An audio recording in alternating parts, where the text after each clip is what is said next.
England దేశంలో సుసన్యా Wesley అన్నటువంటి ఒక సహోదరి, ఆమెకు 9 మంది కుమారులు ఉన్నారంట. 9 మంది కుమారులు, 9 మంది పిల్లలను.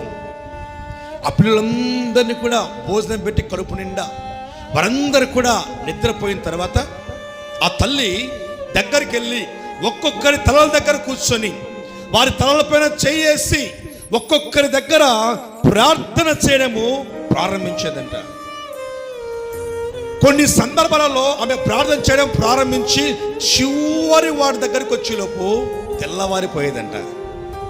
6 గంటలకు ప్రార్థన స్టార్ట్ చేస్తే ఉదయం 6 వరకు 9 మంది పిల్లల కోసం ఆమె తలపైన చేతులు పెట్టి వారి కోసం ప్రార్థన చేసి వారి యొక్క భవిష్యత్తును సాతాను ఎంత మాత్రం దొంగిలించకుండా వారు దేవునిలో వర్ధిల్లాలని, వారికి మంచి భవిష్యత్తు కావాలని 9 మంది పిల్లల కోసము ప్రార్థన చేస్తే వారిలో ఒక ఆయన జాన్ వెస్లీ ప్రపంచ ప్రఖ్యాతి గాంచినటువంటి దైవజనుడుగా మారిపోయాడు. ప్రైజ్ ది లార్డ్, హల్లెలూయా.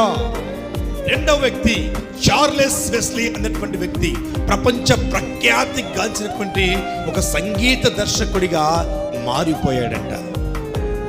దేని కొరకు నేను ఈ మాట చెబుతానంటే ప్రియ దేవుని బిడ్డ, ఆ రోజు ఆ తల్లి ప్రార్థన చేసింది కనుక ఆ దైవజనులు అంత గొప్పగా వాడబడ్డారు. ఒక తల్లిగా నీ ప్రార్థన నీ పిల్లల కోసం నువ్వు ఎలా చేస్తున్నావు?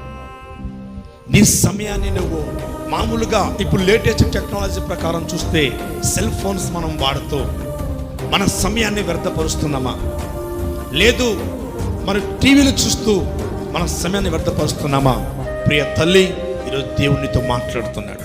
నీవు దేవుడి సన్నిధిలో నీ హృదయాన్ని కుమ్మరించి ప్రార్థన చేయగలిగితే ఈరోజు నీ గర్భమున ఉన్నటువంటి నీ కుమారులు, నీ గర్భమున పుట్టినటువంటి నీ కుమార్తెలను దేవుడు ఫలభరితమైనటువంటి జీవితాన్ని వారికి దేవుడు ఇవ్వబోతున్నాడు. Praise the Lord, hallelujah. Saint Augustine అనేటువంటి దైవజనుడు తన తల్లి గురించి చెబుతున్నాడు.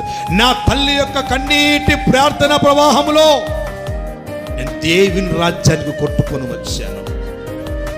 నీ గురించి ఈరోజు నీ పిల్లలు అలా చెప్పుకోవాలంటే నీ కన్నీటి ప్రార్థన, నీ హృదయ కుమ్మరింపు ప్రార్థన నీ పిల్లలను దేవుని రాజ్యానికి వారసులుగా చేస్తుంది. హల్లెలూయా.